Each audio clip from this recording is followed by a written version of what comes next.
Welcome back to the Hard But Worth It podcast, where we explore the leader's journey. I'm Kirk. I'm Mitch. And on this episode, we're going to ask the question, why do leaders lose their inspiration? And maybe where can you dig deep into the well of inspiration so that you can stay driven?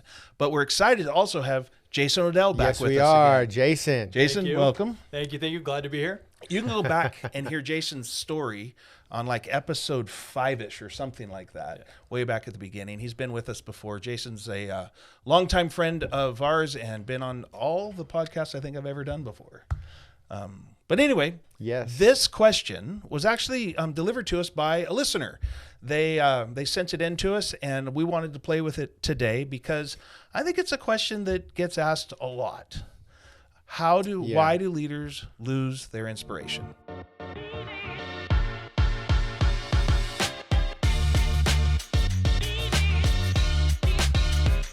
Mitch, what is your opening thought about this question? I'm thinking Top Gun, right? And it's the you've lost that love and feeling moment. Yeah.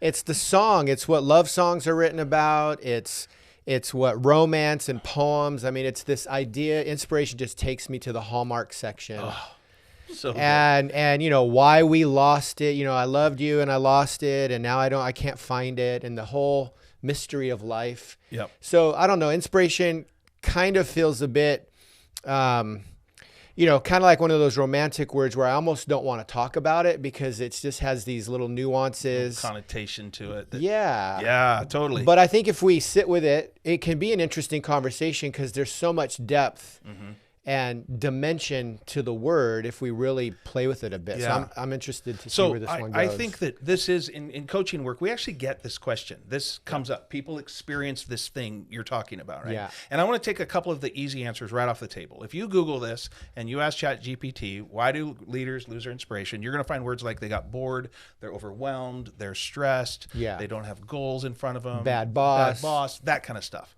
If that's one of the problems, go fix it. Right? Those are totally knowable, fixable things. In fact, you can look back at our library of videos, and we've probably talked about most of that before. And they may not all be as inspiring as you would want them to be. Likely so. But when we were talking about this question in prep, you made this comment about this is kind of like a campfire conversation. Yeah. There's some depth involved. So Jason, I'm curious, when I sent you the text, I said, this is our question for today. What was your first response? First response is a terrible question. Why is it a terrible question? because touching on what Mitch was saying, it's as if it's external, like inspiration or love in that sense. Like it comes to me, it leaves me. And if that were true, then, what do I feel like tomorrow? And what do I feel like the next day? I might turn into, a pro pickleball player next week and forget barbecue. Right. Because you're currently inspired by that in that way, moment, right? Yeah. And so it's in some ways it's pushing external things onto me, and I feel like I lose control. Well, just to play the other side of that coin for a second. Sure. Are we devaluing those external feelings that come along that are those explosive moments of what we call inspiration? Are we saying those aren't real or helpful? No. Right? Okay, so what are those all about? What do we do with those? Or as we ask this question at a different level, how do we hold the love and feeling? Yeah. I think there is a dimension, if I'm thinking about the layers or the movement of inspiration, similar to words like love or passion, the things that we give our lives. It usually does start with a feeling. There is an indicator of I feel in love. And there is an emotion that's attached to that. And it pulls me into a dimension of engagement, of learning.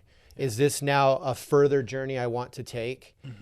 But I think what we can do is we can isolate the inspiration so much to the feeling that the attachment is around the fireworks. Yeah. And most of the journey, the further journey, doesn't have the fireworks attached to it. And so is the person who's not feeling the fireworks less inspired 50 years in to a marriage? Right.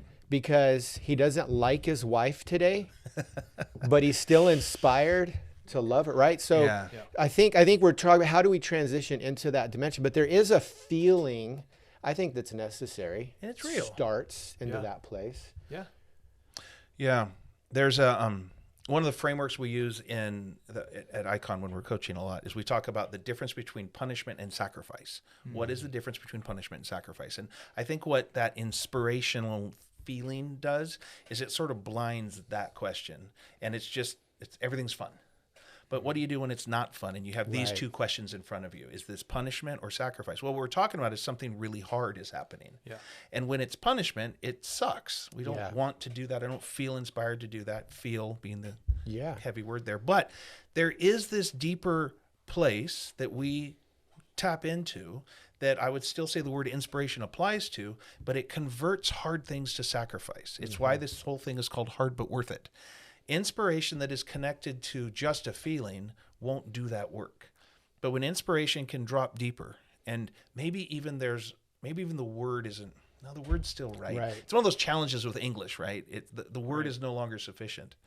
But when you lose the inspiration that can make hard things worth it, and it's just a feeling, I don't think that's going to sustain you. Yeah. But if that inspiration can drop down and do that work, that's a sustaining Yeah. inspiration. So I don't know about you, Jason, but I'm thinking like if I'm sitting around a campfire and we're hanging out, people who've different spectrums, ages, been through life different ways, I'm going to ask a follow-up question to what do you do when you lose, your inspiration? I'm going to try to figure out, well, is that person talking about a feeling? Right.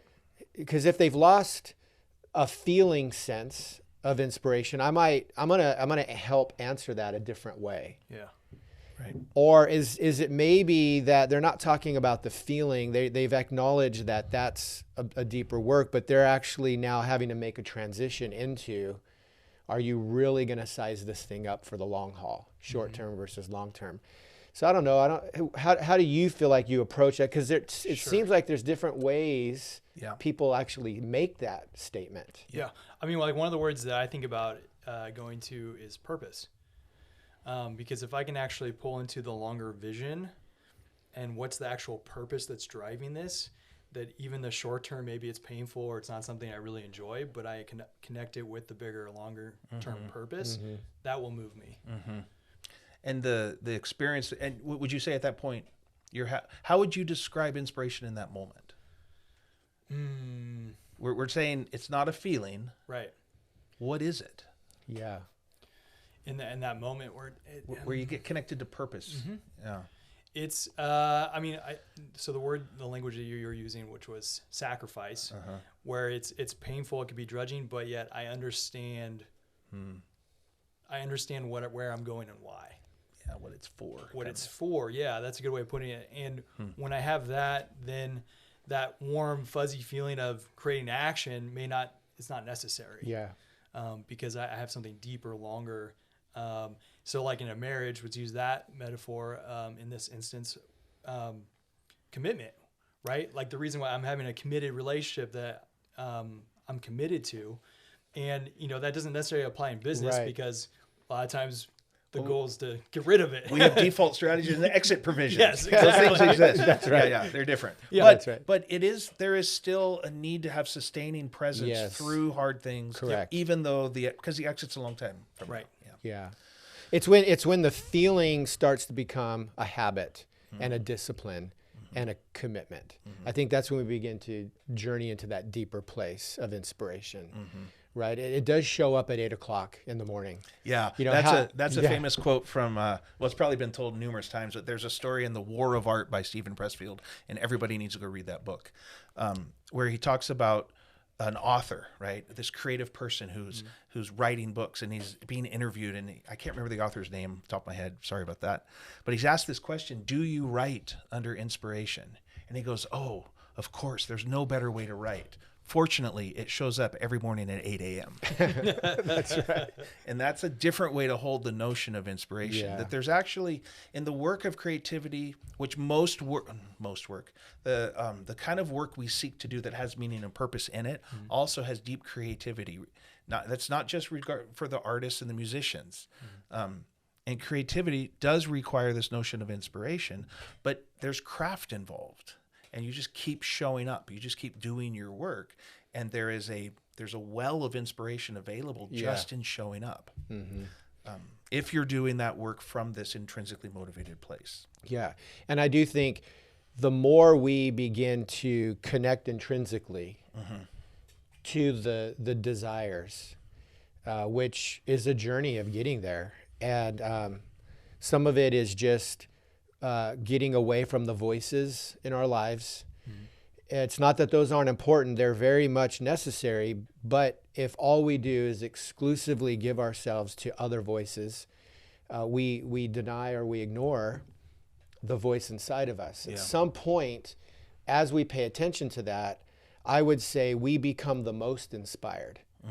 Right? That's where I would think we're willing to pay the highest price, to make the biggest sacrifice when we can attach to those. And then when those come up and out, and we can then attach them to the people we love and lead, where there's actually emerging, this is my intrinsic thing, but I can attach it to your thing and we can run together.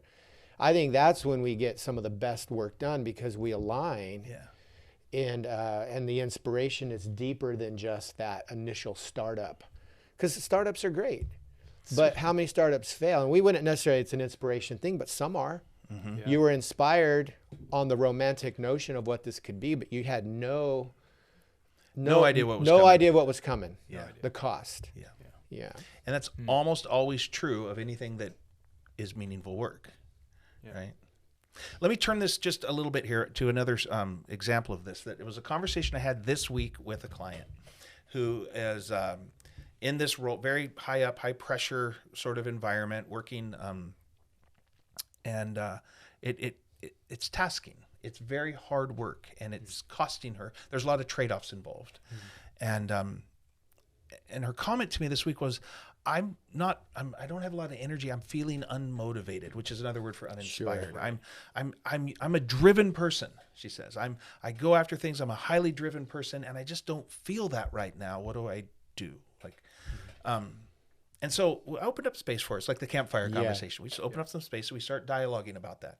And as we're dialoguing, she made a comment about, I'm just afraid I'm going to get burned out again, because this person has gone through significant burnout. Because if you're only driven, that's what happens. You end up burning out. And so there's this voice in her mind that is going, oh, be careful. Don't burn out. Don't burn out.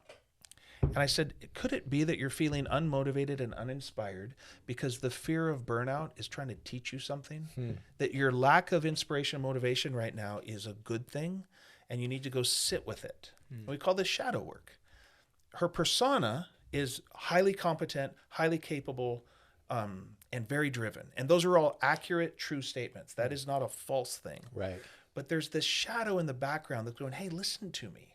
Can I have a voice? And it's kind of like the shadow's turning off the inspiration for a moment to protect her. Yeah. And so I would say in that case, I wasn't trying to help her find a deep well of inspiration so that she can be driven. Yeah. The answer to the question the listener asked, I would say, oh yeah, No. don't go down that road.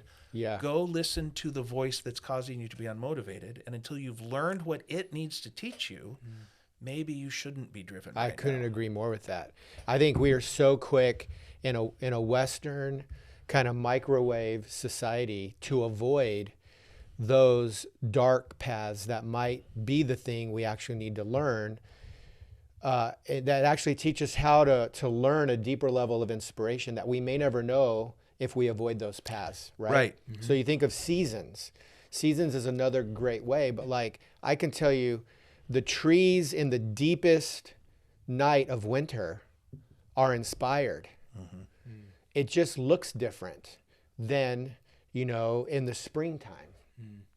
You can't tell me a tree that's alive just because it's not blooming and birds are singing in the branches that it's not inspired. That's right. But we only have a grid for if it's fireworks or colors or this vibrant thing that we're inspired in. If it's not that way, then somehow I've lost my motivation. No, maybe I need to learn to grow and be inspired in a new direction during a winter season, so I go deeper.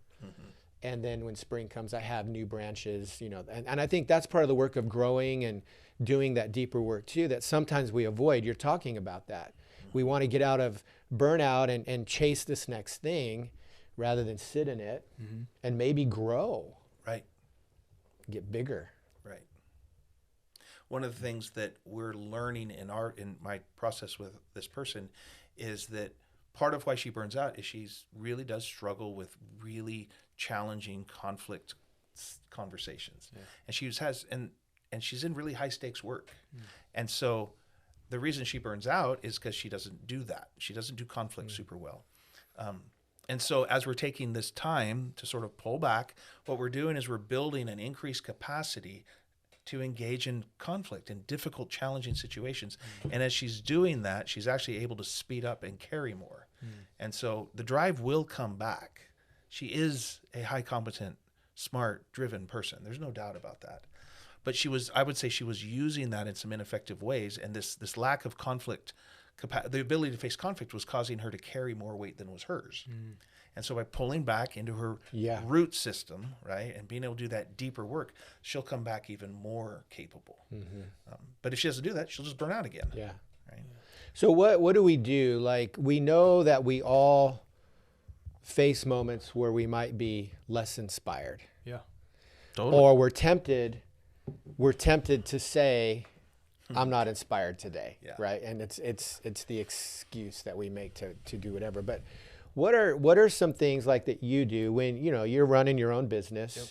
you've got real employees, you got real work. What are some things you do when you're feeling that? Yeah. That help you at least, nudge you out of it, or, get you back?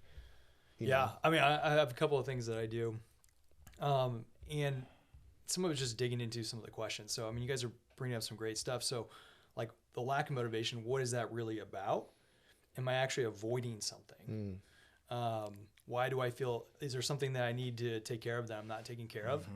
And that's just the deeper level of work. So introspective journaling, whatever that is for you. A big one for me is nature, and just having some quiet time in the woods, by a river, by the trees, and getting away from a lot of voices. A lot of times that could really support me. And then also being with people to just hash out these conversations that's a safe place, and begin to explore some of these darker, shadowy spots of what's really going on. And I think a lot of our actions, exploring why I'm doing things and why I'm saying or thinking things in certain ways kind of helps me understand what my belief systems truly are. Sure. And so when you're lacking inspiration, what's actually going on, and trying to peel those layers back. And it could be, it could be a mere, who knows what it is? It could be, I'm doing something that I really don't love, or something changed internally, or I don't have purpose in what I'm currently doing, or I'm afraid to go take on something that is, that I need to take on to grow to the next level of as a person. But for me, it's hashing out with buddies, it's being in nature, journaling, those kinds of things. Yeah. What about you when you kind of find yourself there? It's similar. I call going out. There's certain activities like fly fishing for me. Getting out is a way to clean my brain. That's what I call it. Yeah. How do I clean my brain? Because my brain will get stuck.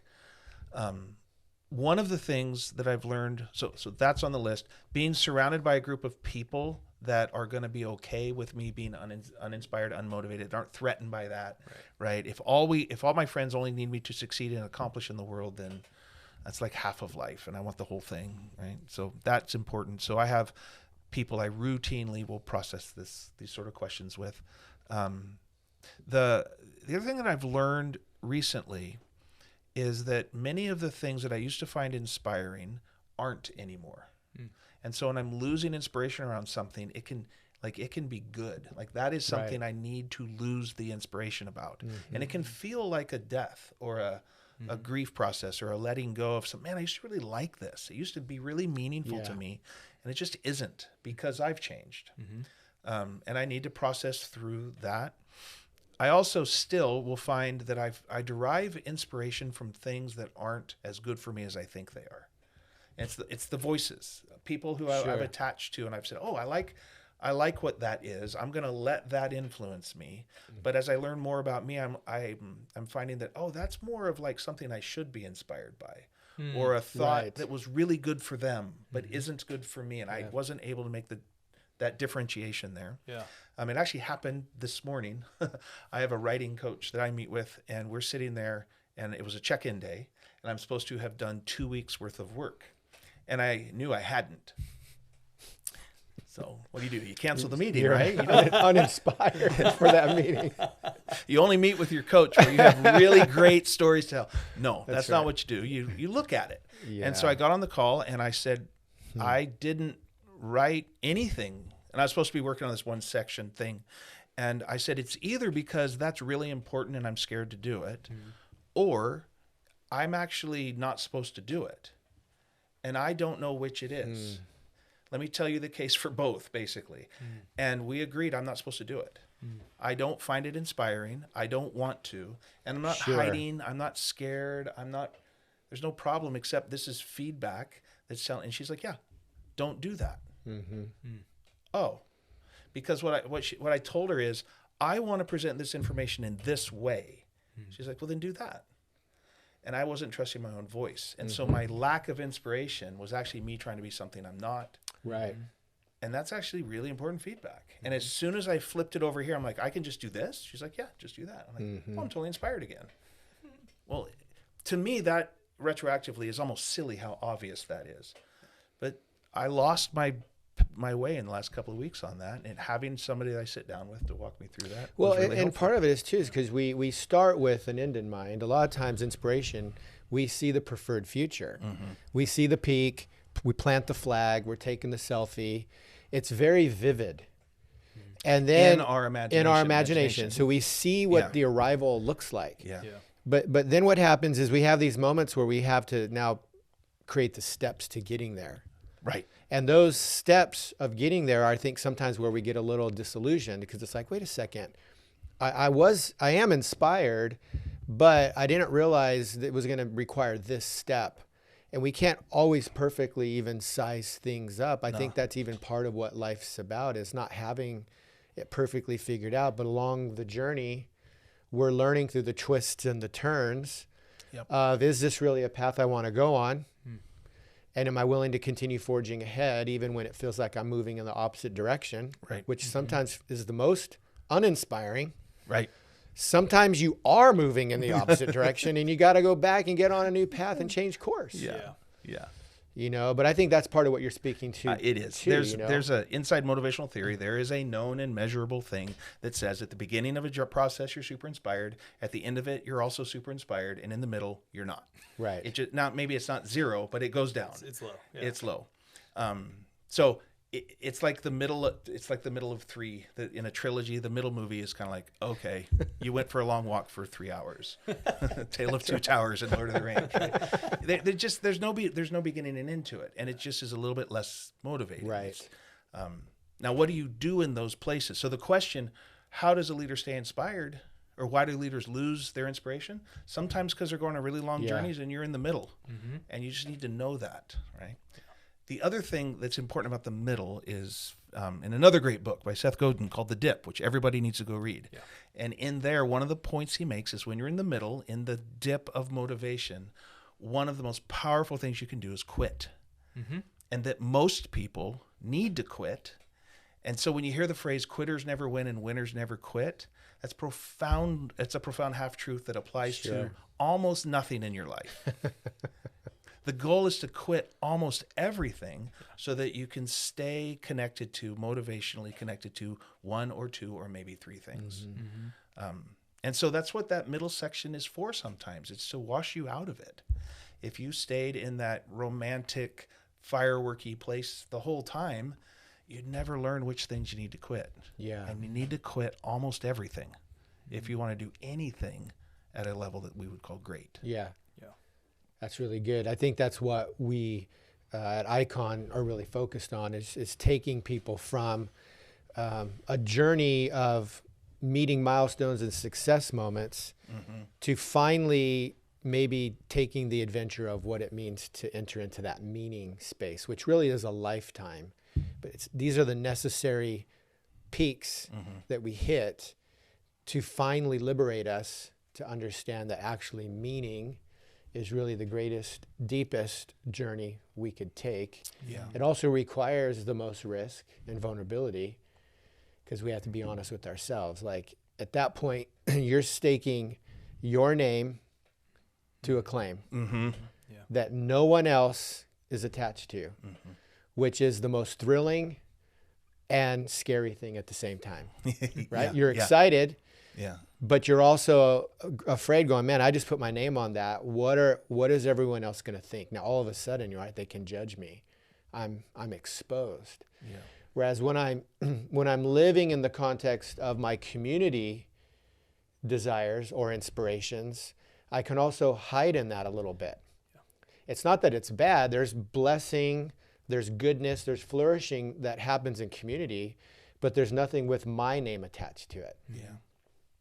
So Jason, I want to ask you a question and give you the last word here as we wrap this up. Sure. And it's based on an experience I had this last weekend with somebody who had Odell Craft Barbecue, your barbecue, for the first time.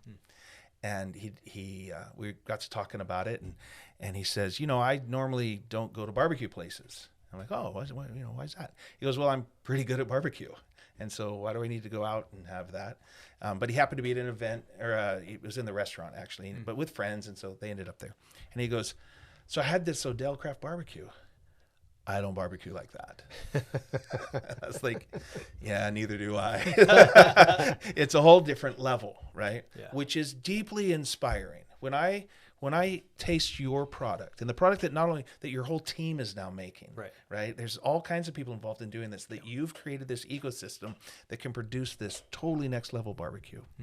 And I find it so inspiring. And this guy just gave me this moment of, yeah, it's awesome, right? Yeah. All right, that's the peak experience, planting Yeah. the flag. Like, that was the goal. I know the goals are bigger than that, but that was the hope and dream like 10 years ago, right? Yeah. Okay. What would you tell that guy, or what would you tell us about what it took to have that peak experience? Oh, to get to that spot. How do you stay inspired to get to where you've gotten? Well, that's interesting. Well, thank you for sharing that story first off. Sure, yeah. It's easy. Telling the truth is easy. And I would say, part of it is like, what's next? Oh. In some sense. Because, once you get to using that mountaintop, I can see more mountaintops. Right. And taking what I've already done and seeing where I've been, it's like, okay, what's the next big mountain that I want to go after? And so, in some ways, I'm just really personally inspired to go conquer more mountains, essentially. Your question on what did it take? I could tell you there was many days where I didn't want to get out of bed. And it was some like, what am I doing with my life? Like, this doesn't matter. No one cares. I'm doing this mortgage thing and doing barbecue at night, and we're sometimes 24-hour shifts trying to make awesome brisket, on the weekends. I would just have moments like that I could hang on to, where it's like, all I gotta do is keep making food. Yeah. Like I really want this thing, and I believe that it just might be possible. Yeah. Like, I wasn't sure if it would work, right? But it's like, I really think that this could be possible. I have something here. I was able to just hang on to that enough.